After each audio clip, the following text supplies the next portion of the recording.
اللهم صل على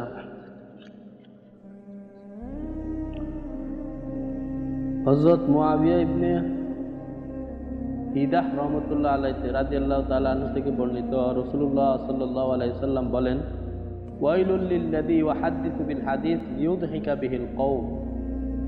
ওই ব্যক্তির জন্য দুর্ভোগ, ওই ব্যক্তির জন্য ধ্বংস অবধারিত যে মানুষকে হাসানোর জন্য মিথ্যা বলে। একটা মিথ্যা কথা বলে কেন? মানুষকে হাসানোর জন্য। যে মিথ্যা কথাটা বললে মানুষ হাসবে, হাসিটা সে শেষ বলছে আসলে এগুলো মিথ্যা কথা। হাসে বলতেছে এরকম, আজকে তো এটিএ গেটে একটা চোর ধরা পড়ছে, খুব পিটাইতেছে। পরে এখন সবাই তো খুব মজা নিছে, তাই নাকি? অনেকে দৌড় দিছে দেখার জন্য। পরে দৌড় দিছে, না না মিথ্যা কথা, মিথ্যা কথা, এমনি এমনি হাসানোর জন্য বলছে। তা আল্লাহ রাসূল বলেন এই ব্যক্তির জন্য কি আছে? ধ্বংস। এই ব্যক্তির জন্য ধ্বংস অবধারিত যে মানুষকে হাসানোর জন্য মিথ্যা কথা বলে। পরের হাদিস আব্দুল্লাহ ইবনে ওমর রাদিয়াল্লাহু তাআলা আনহু থেকে বর্ণিত। কার থেকে? মারুফ আব্দুল্লাহ ইবনে ওমর রাদিয়াল্লাহু তাআলা আনহু থেকে বর্ণিত হাদিস।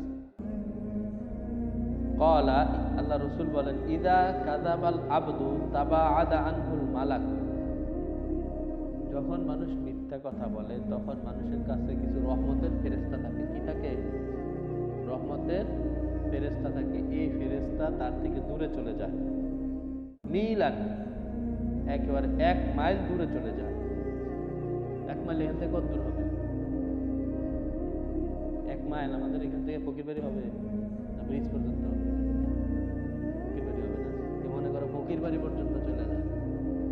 রহমতের ফেরেশতা যদি মানুষের আশেপাশে না থাকে, হাদিস আছে এই ফেরেশতারা যদি মানুষদেরকে হেফাজত না করতে, এই রহমতের ফেরেশতা মুহূর্তের মধ্যে জিন শয়তান মানুষদেরকে ধ্বংস করে দিত। কিন্তু রহমতের ফেরেশতার বেষ্টনীতে আমরা থাকি বলে এই শয়তানরা, জিন শয়তানগুলো কি করতে পারে না? মানুষের ক্ষতি করতে পারে না। এই রহমতের ফেরেশতা যখন কেউ মিথ্যা বলে 1 মাইল দূরে চলে যায়। কেন? বলছেন বিনাতনি মা যা আবিহি, তার মুখ থেকে যে দুর্গন্ধ বের হয়। মিথ্যা কথা বললে মুখ থেকে কি বের হয়? দুর্গন্ধ বের হয়। এই দুর্গন্ধ ফেরেশতারা সহ্য করতে পারে না। এই জন্য বলছে পেঁয়াজ খেলে ভালো করে মুখ পরিষ্কার করে আসতে। কেন? পেঁয়াজের দুর্গন্ধ ফেরেশতারা সহ্য করতে পারে না। এরকম রসুন খেলে, এরকম গন্ধ জাতীয় দুর্গন্ধ, যেগুলোতে দুর্গন্ধ হয়, ওইগুলা খেলে বলছে তোমরা মসজিদে আসার আগে ভালোভাবে মুখ পরিষ্কার করো। আর আল্লাহ রসুল তো সবসময়, যে কোনো সময় আল্লাহ রসুলের কাছে ফেরেশতা আসতে পারে ওহী নিয়ে। এই জন্য আল্লাহ রসুল সারা জীবনে কখনো কাঁচা পেঁয়াজ খান নাই, কাঁচা রসুন খান নাই। কেন খান নাই? ফেরেশতাদের কষ্ট হবে। এবং সাহাবা একরাম বলছে, ইয়া রাসূল, তাহলে আমরাও না খাই? বলছে না, তোমরা খাও, কারণ তোমরা তার ফেরেশতাদের সাথে কথা বলো না। তোমরা খাইতে পারো, কিন্তু আমি খাই না, ফেরেশতাদের কষ্ট হবে। তো যখন মুখ থেকে দুর্গন্ধ হয়, দুর্গন্ধ বের হয় মিথ্যা কথা বললে, কি বললে, তখন ফেরেশতা 1 মাইল দূরে চলে যায়। যখন এই দুর্গন্ধের আসর চলে যায় তখন ফেরেশতারা আবার ফিরে আসে। এজন্য মিথ্যা কথা বলা যাবে না। মিথ্যা কথা বললে ফেরেশতা, রহমতের ফেরেশতা দূরে চলে যায়। এর পরবর্তী হাদিস আছে সফওয়ান ইবনে সুলাইম রাহমাতুল্লাহ আলাইহি থেকে বর্ণিত। আল্লাহ রাসূলকে একবার প্রশ্ন করা হলো, ইয়া রাসূলুল্লাহ, আয়াকুনুল মুমিনু জাবানান, যে ঈমানদার সে কি কখনো ভীরু হইতে পারে? আল্লাহ রাসূল বলছেন, ফাকিলা লাহু আয়াত, আল্লাহ রাসূল বলছেন নাম, ফাকালা নাম, হ্যাঁ মুমিন কিন্তু ভীরু হইতে পারে। জিহাদের ময়দানে যায় না, আন্দোলনের ডাক আসলে যায় না, কারণ এখানে পুলিশে পিটানি খাইতে হবে, টিয়ার সেল মারবে, হ্যাঁ, যদিও নবীকে গালি দিছে সে এই ভয়ে যায় না, কিন্তু তারও ভিতরে জ্বলতেছে। কিন্তু তার ভিতরে কি আছে? আবার কাপুরুষতা, ভীরুতা আছে, জিহাদের ময়দানে যায় না। তো এটা হইতে পারে। এরপরে ওই সাহাবী আবার জিজ্ঞাসা করছে, আয়াকুনু বাখিলান, মুমিন কি কৃপণ হইতে পারে? ফাকালা নাম, আল্লাহ রাসূল, হ্যাঁ কৃপণও হইতে পারে। টাকা পয়সা কিছু আছে না, একেবারে পানি বলে না, ওই যে পানি একেবারে আঙ্গুল ফাঁক দিয়ে পানিও পড়তে দেয় না। আমি একদিন এক লোকের কাছে টিস্যু চাইছি, সে সরকারি চাকরি করে, তো পকেট থেকে লাল টিস্যুগুলো আছে না, ওইটা বাইর করছে। একটার সাথে দুইটা থাকে না, তো দুইটাকে ভাগ করছে, ভাগ করে ওই একটাকে অর্ধেক করছে, এর থেকে অর্ধেক দিছে। হবে না, হবে না। আমি বুঝলাম কৃপণ কাকে বলে। তা আমি আর কিছু বলি না, হয়েছে, ঠিক আছে, চলবে। এরকম মুমিন, সে 3 চিল্লার সাথী, মাশাআল্লাহ অনেক নেককার, কিন্তু আল্লাহ রাসূল বলেন মুমিন হইলেও কৃপণ হইতে পারে, মুমিন হইলেও কৃপণ হইতে পারে। কৃপণের একটা উদাহরণ তোমাদেরকে দিলাম যে মানুষ এরকম, কিন্তু এখনো বাইচা আছে লোকটা এবং অনেক বেশি আমল করে, ফজর পড়া এশরাক পড়া অনেকক্ষণ কোরআন তেলাওয়াত করে পরে যায় বাড়িতে। বললে তোমরা এখানে অনেকে চিনা ফেলবা, নাম বলা যাবে না, নাম বলা নিষেধ হাদিসে। তো যাই হোক, তো আল্লাহ রাসূলের মুমিন কি হইতে পারে? কৃপণও হইতে পারে, ভীরুও হতে পারে। এরপরে সাহাবী আবার প্রশ্ন করছেন, আয়াকুনুল মুমিনু কাযযাবান, মুমিন কি কখনো মিথ্যা বলতে পারে, মিথ্যুক হইতে পারে?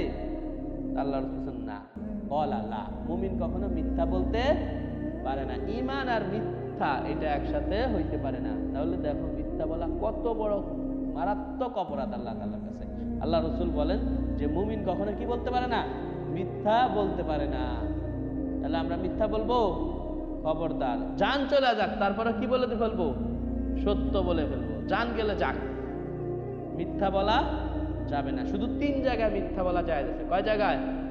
3 জায়গায়। নিজের স্ত্রীকে খুশি করার জন্য, এই বাসায় আসতে ওয়াজ মাহফিলে গেছো, এখন আসতে একটু দেরি হয়ে গেছে, এখন স্ত্রী অনেক রাগ করবে, তো রাস্তায় জাম ছিল, ওয়াজ মাহফিলে গেছি বললে রাগ করবে, এখন রাস্তায় অনেক জাম ছিল, আসতে পারিনি, আসতে একটু দেরি হয়েছে, না হলে ঝগড়া লাগবে।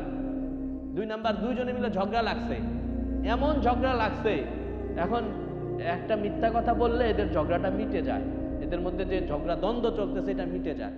মানে একজন আরেকজনের সাথে কথা বলে না, আমি যাই বললাম, আরে তুমি তার সাথে কথা বলো না, সে তো তোমার দোকানে অনেক প্রশংসা করে, দেখি দোকানে বসলেই তোমার প্রশংসা করে। আসলে কিন্তু সে এরকম কিছু করে নাই, কিন্তু এই যে সে আমার প্রশংসা করে, তাহলে আজকে আমি তাকে দেখলে আগেই সালাম দিয়ে আমরা দুজন মিলে যাবো একসাথে। এই যে দুইজনের মাঝে দ্বন্দ্ব দূর করার জন্য কি করা যায়? মিথ্যা বলা যায়। আরেকটা জায়গা আছে, ওই জায়গার কথা আমার এই মুহূর্তে মনে নেই। 3 জায়গায় মিথ্যা বলা যায়। 2 জন মুসলমানের মাঝে দ্বন্দ্ব দূর করার জন্য, স্ত্রীকে খুশি করার জন্য, মনে পড়লে পরে বলবো ইনশাআল্লাহ। এছাড়া মিথ্যা বলা কি নাই? জায়েজ নাই। দুর্গন্ধের কারণে ফেরেশতা দূরে চলে যায়। আল্লাহ তাআলা আমরা সব সময় কি বলার চেষ্টা করব? সত্য বলার চেষ্টা করব। ওই যে বাঘের ঘটনা আছে না, এক রাখেল পড়ছো তোমরা, শুনছো? সাদি বাঘ আসছে বলতো মানুষদেরকে হাসানোর জন্য, হ্যাঁ ওই যে শুনছে, মারুফ শুনছে, বাইজিদ শুনছে। পরে একদিন সত্য বাঘ এসে পড়ছে না। আসলে যদিও এটা গল্প, বাস্তবতা আছে কিনা আল্লাহ ভালো জানে, কিন্তু এটা এরকমই। তুমি সবসময় মিথ্যা বলো, একসময় সত্য বললে কান্দা সত্য বলবো। আমরা বলবো তুমি যেহেতু কয়েকবার মিথ্যা বললে ধরা খাইছো, একবার কান্দা সত্য বলতেছো, তখন তোমার ওই সত্যের কোনো দাম মানুষের কাছে থাকবে না। কারণ আগে যে মিথ্যা বলছো, আগে তখন তোমার ওই বিশ্বস্ততা হারিয়ে ফেলবা। এজন্য আমরা কখনো কি বলবো না? মিথ্যা বলবো না। নিয়ত করি তো ইনশাআল্লাহ, যত কিছুই হোক, ওস্তাদ নাইলে 2-3টা বাড়িয়ে দিবে, হ্যাঁ নাইলে কিছু একটু বকা দিবে, কিন্তু কি বলবো না? মিথ্যা বলবো না। আজকের তালিম থেকে এই সবক, এই নিয়ত আমরা করি, ঠিক আছে? আল্লাহ তাআলা আমাদেরকে আমল করার তৌফিক